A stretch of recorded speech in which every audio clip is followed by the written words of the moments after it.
Hello, everybody, and welcome back to Inside the Stewards Room, episode 6. We are at the halfway point of the season, and joined alongside me in the show tonight is one of our stewards. Welcome along, Mark.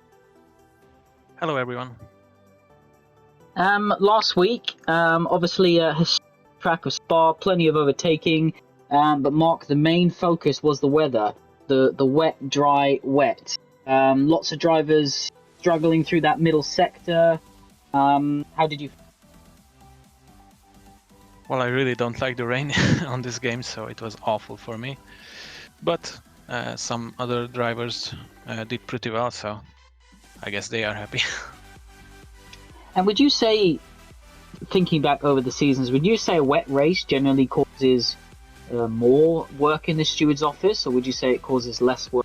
So no DRS is available, sometimes perhaps bigger gaps between cars. Well, I don't really remember wet races being that much worse over dry races, so I think it's pretty balanced, to be honest. Yeah, I think obviously drivers are making more mistakes, but generally I'd say they're making more mistakes on their own lap rather than side by side. But we did see some side by side battling last week, which we'll come to soon. But first, we're going to talk about some incidents. We got 3 we're going to run through, and as always, Jess is in our ear, and everything you see on the stream is what he's bringing up for us. So we're going to bring up Rob's pit entry. Now, Mark, we actually discussed this in the last week's stewards room, and I think it was mentioned in the briefing as well that if you are wanting to enter the pits, you've got to keep to the inside of the bus stop chicane, first part, keep a tight line, and head in correctly. Rob, it was difficult conditions, so I don't think he was trying to gain an advantage or do anything to affect another car, but yeah, difficult conditions, and ultimately ended up with a penalty. Yeah, he just slid a bit too deep into the bus stop chicane on the entry, and yeah, he just parked his car right on the apex, which caused a bit of an incident with his teammate, unfortunately. He also cut the pit entry as he entered the pit lane, so yeah, that was definitely not the right thing to do. He should have just continued on, but things like this happen, unfortunately, when you are on an inter tires on a drying track. Yeah, I think what actually caused the issue was obviously he came to a complete stop to let I think it was the RB through, but obviously he had his teammate behind him as well. Now it's not that usual that it happens, Mark, but this wasn't actually reported to the steward's office by the drivers. It was something that the stewards saw on stream, and as we know, if the stewards see something like that, they investigate themselves without a driver having to open. Yeah, it's usually drivers just report these incidents by themselves, but yeah, this was caught on stream, and it wasn't a pretty one. All right, let's move over to the P2 tier. Last week, in the pre-race show, I told Mikey to get his elbows out, and he ended up with Patino. And not only was it an incident, it was at very high speeds, and of course, if you have an accident at these sort of speeds, it can often end your race. So on stream, Mark, you can see from Vitinho's point of view.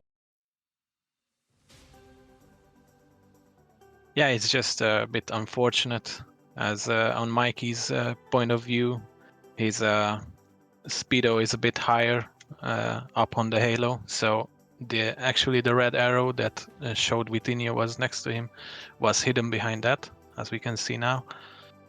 So it is very tricky, but you have to be aware at all times. Yeah, especially at those sorts of speeds. Obviously, he's trying to get an overtake. He's trying to defend position actually from your brother, and then suddenly another car appears. Tricky conditions, but ultimately he was found at fault and penalised with a time penalty. So elbows out, but not exactly what I meant, Mikey. But no, I think Vitinho knows that it wasn't a deliberate move or attempt to block the overtake. As you said, it was a combination of the camera settings and it all happens so fast at that sort of speed. Yeah, it's a very high speed section of the track, so it's easy to make a mistake like that. Alrighty, and then a move that or an incident that we don't often see, but it is banned within the rules. So Burjack's reset to track, and Mark, we don't allow a reset to tracks. The Stewards have gone for, I think, a 10-second penalty on this one. So just talk us through why they did that. Yes, so resetting to track is banned in one hub because it just gives drivers a huge advantage, especially on this game with the tires overheating if you have to spin around, for example. So it's just a huge advantage. That's why we decided to go with a 10-second penalty. Yeah, so that's a note for all drivers. If you are recovering from a spin or an incident or something like that, it's better to take the time to get your car going manually rather than using the reset to track because you will be penalised. All right, so it was quite a quiet week actually in the steward's office, but that's always good because it gives us obviously less work to do for the stewards, but also it gives us a chance to run over some of our good examples of overtaking and defending.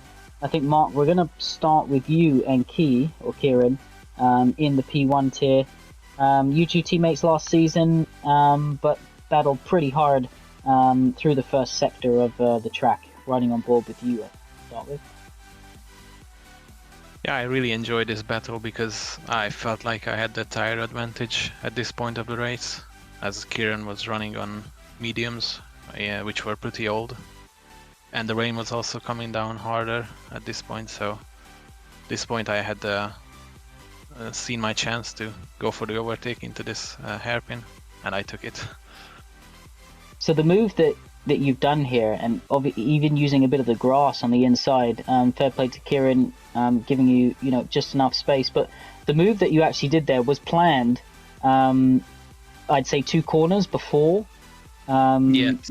Obviously you knew as soon as the line he was taking through that right-hander, you were taking a wider line to nail your entry, and I imagine you were straight on the ears. Yes, exactly. As I saw him being a bit deeper on the exit of the chicane, I knew I had to go a bit wider for the entry, and yeah, I could cut under him, carry a bit more speed into the corner. So just to, we've spoken about this before. We spoke about with Larkin and other drivers with huge experience, where they're watching the way the car's driving in front and they're planning 2 or 3 corners ahead where they're going to go for the overtake. And you see how close Mark gets rear of Kieran's car there, but ultimately just had the superior tire conditions at that stage, as he mentioned. So yeah, good move there, and see a move without DRS is always good to see. Next one that Jess is going to bring up for us was Wace and Catherine from the P2 tier. So always good battles in the P2 tier, with it being the most competitive. And you're going to see on board from the Ferrari, so Wace's point of view. So look at this, round the outside, which is such a difficult corner, in difficult conditions. And fair play to Catherine as well, not understeering into him, and Wace absolutely taking the opportunity and going for it. Yeah, this was a beautiful move. Actually, this is the first time I've seen it, so yeah, both drivers just leave each other enough space. Like here, Wace gives more than enough space to Catherine, especially in these conditions. You have to give a lot more space, I think. This is beautiful. Wace sometimes gets criticized for being involved in incidents, but this one here, he just carries a bit more speed into the corner, which means he gets his car ahead. And then he kind of lifts off the brakes, lets it carry the speed through the superior speed.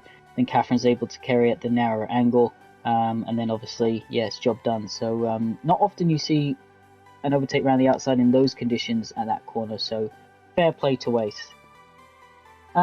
Next, we're going to have Salou and Larkin. So 2 of our admin teams going head to head in the P2 tier. And you always know the racing's going to be. So the gap here, Mark, is massive. It just shows you what the DRS and the slipstream can offer. Yeah, it's absolutely huge on this Camel Straight. Also, I think I saw Solo press his ERS just as he went up the hill on Radion, which I feel like gives you a bit of a boost coming off onto the straight just before the DRS. I've been abusing that for the past few games.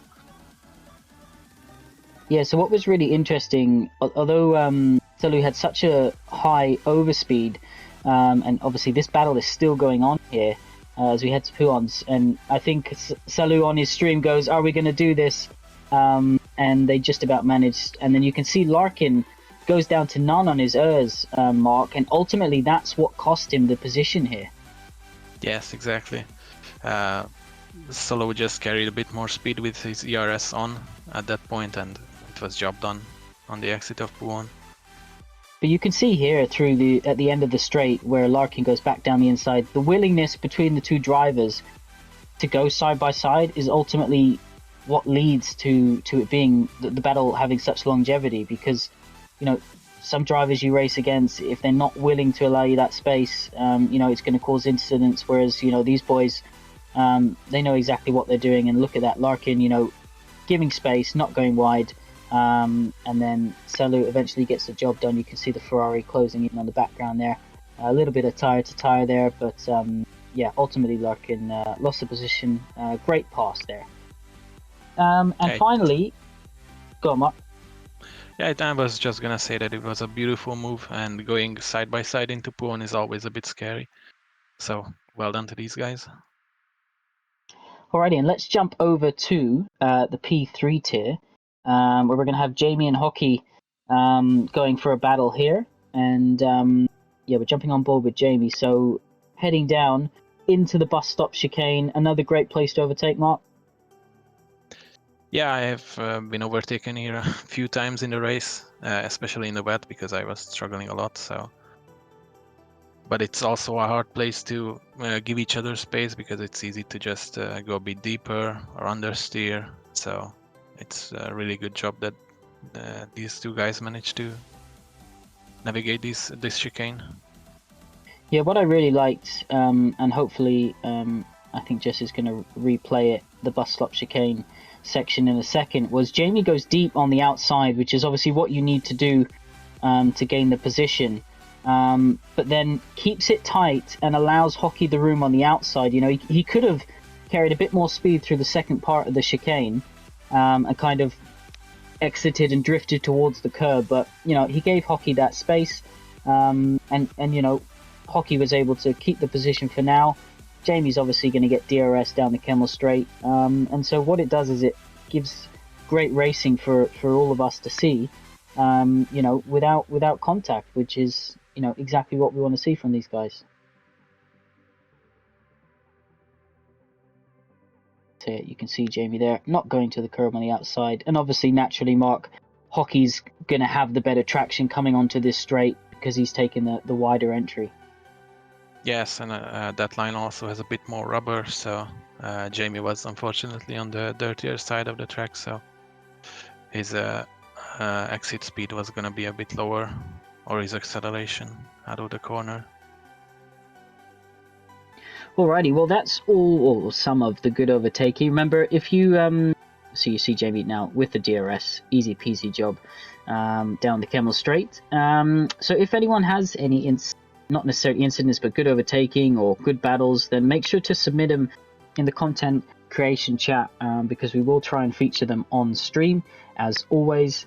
But let's talk about this Sunday, Mark. Obviously Baku in real life, and then we've got Baku for P3, P2 and P1. Obviously we don't know the weather yet, but a completely different track to Spa last week. Yeah, this is a very high speed track with lots of close walls, so I imagine we'll be seeing a lot of carbon fiber on the track this week. That could obviously potentially mean safety cars, virtual safety cars, things like that. Mark, really tricky here from what we found in the practice on the brakes. The rear sliding on entry. The rear is generally just not that happy, wearing very high. Through the castle section, narrow, tight. What would be your advice in terms of overtaking and defending? Just to kind of wait to the long back straight? Yeah, generally it's best to wait for the long straight with the DRS to just pass, because these 90-degree corners really are not great for overtaking unless you have much more pace in the car, maybe a huge tire difference. But generally it's best to just wait for the straight and overtake with DRS just to be safe. And speaking of the straight, you've got the pit entry here. I'm sure drivers are going to be reminded in the stewards briefing to keep to the left if they are coming into the pits. And obviously, you need to slow down because you've obviously got a right left-hander turn, or slight turn, as you enter the pit lane. So we have seen crashes there and wing damage before, which that close to entering the pit lane often doesn't get fixed by the crew. Yes, exactly. So drivers really need to be aware to just slow down enough to not hit either the inside or outside walls when coming into the pits, because that can cost them a lot of time if they have to pit again the next lap.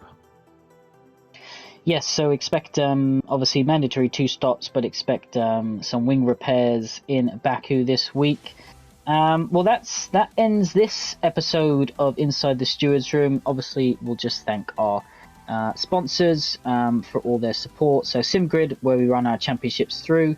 Vespertine, obviously, do all of our merchandise, and we've got prizes that you can win, drivers and constructors championships. Next Level Racing, of course, providing sim racing equipment, stands and things like that over the seasons. Sim racing setups, you can use our discount code. Go and grab that Baku setup if you're looking for those few extra temps. Remember, when you buy a setup, you'll have all sorts: the race setup, quali setup, safe setups, rain setups, strategy with ERS, all sorts of things you get along with it. And of course, Pure Sim Gear, where you can get your sim racing socks and gloves. Mark, thanks very much for joining us for this episode of Inside the Stewards Room. Hope all the drivers and all those watching have found it insightful. And of course, thanks to Jess, who's been showing everything on the stream. Yeah, always a good job she's doing. And don't forget, if you're tuning in for the pre-race show, it kicks off at 10 a.m. on Sunday. So slightly earlier this week because the real F1 race, I think, starts at 12 UK time. So it'll be 10 a.m. UK time for the pre-race show. And of course, that's where you'll find out what the weather will be for the upcoming race. That's all from us. Mark, Jess, everyone, thanks very much. Hope you have a good weekend. And we will see you on Sunday. And see you guys, and good luck for the race this weekend.